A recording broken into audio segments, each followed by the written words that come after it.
எங்கள் அப்பா அம்மாவுக்கு நான் ஒரே பொண்ணு. எங்கள் ஊர் ரொம்பவே கிராமம். நான் 12th முடிச்சுட்டு ஃபேஷன் டிசைனிங் கற்றுக்கிறேன்னு எனக்கு ரொம்பவே ஆசையாக இருந்துச்சு.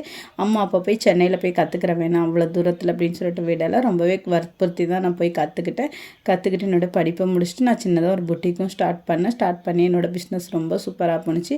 என் கல்யாணத்துக்கு தேவையான எல்லா நகையுமே நானே சேர்த்து வச்சுட்டேன். அப்போ அம்மா அப்பா வந்து கல்யாணம் பண்ணி பார்க்கணுன்னு ரொம்பவே ஆசைப்பட்டாங்க.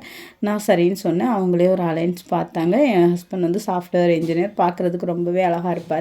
அவரை பார்த்த உடனே எனக்கு பிடிச்சிருச்சு. நாங்கள் கல்யாணம் பண்ணிக்கிட்டோம். எங்களுடைய லைஃப் ரொம்பவே சூப்பராக போணுச்சு. நான் வந்து அவர் மேலே வந்து ரொம்பவே கண்மூடித்தனமான அன்பு வச்சுருந்தேன். அவர் என்ன சொன்னாலும் கேட்பேன். அவருக்காக எதை வேணாலும் பண்ணுவேன். அப்போ வந்து என்கிட்ட இருந்த நகை பணம் எல்லாத்தையும் கொஞ்சம் நாளைக்கு அப்புறம் அவர் கொஞ்சம் கொஞ்சமாக வாங்க ஆரம்பித்தார். அப்போ வந்து நான் அதை பற்றி யோசிக்க கூட இல்லை. அவர் கொடுத்துக்கிட்டே இருந்தேன். அதுக்கப்புறம் கொஞ்சம் நாளைக்கு அப்புறம் தான் தெரிஞ்சிச்சு அவர் வந்து வேறு பொண்ணு கூட அஃபேரில் இருக்கார். அந்த பொண்ணுக்கு தான் இதெல்லாம் வாங்கி கொடுத்துருக்காரு அப்படின்னு சொல்லிட்டு.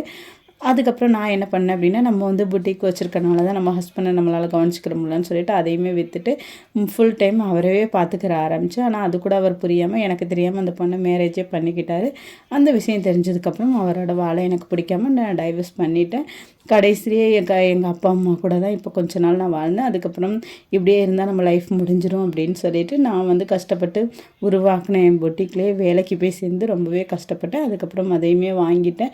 இப்போ எங்கள் அப்பா அம்மாவோட நான் சென்னையில் தான் இருக்கேன். இந்த மாதிரி நீங்கள் யாரையும் நம்பி உங்களோட கெரியரை வந்து விட்டுட்டு அதுக்கப்புறம் யோசிக்காதீங்க. இது என்னுடைய ஃபாலோவர் ஸ்டோரி. அவங்களுக்கு நீங்கள் என்ன சொல்ல நினைக்கிறீங்கன்னு கமெண்ட்டில் ஷேர் பண்ணுங்கள்.